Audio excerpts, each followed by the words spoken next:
ఏంటి ఇప్పుడు కంపల్సరీ స్ట్రాటజీలు కానివ్వండి, సర్వేలు కానివ్వండి, ఎవరి ప్రాతిపదికన ఎవరికి సపోర్ట్ చేసే విధంగా ఉంటాయి. దాని క్రెడిబిలిటీ ఎందుకు పోగొట్టుకోవాలి? ఓకే, అంటే నీ సొంత డబ్బులతో సర్వే చేసిన వాడు అలా చెప్పుకోడుగా.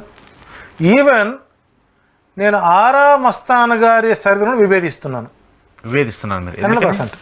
ఎందుకంటే 2019 ఎగ్జిట్ పోల్స్లో ఒక్కసారి ఆయన వీడియో కంపారిజన్ చేయండి.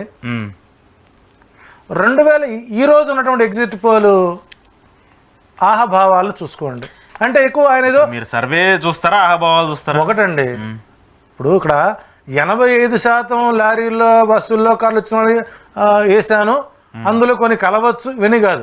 నాకు తెలిసి ఏంటంటే తానేదో ఒత్తిడికి లొంగాడేమో అన్న భావన కలుగుతుంది. ఓకే, ఎందుకంటే అన్ని సర్వేల్లో ప్రధాన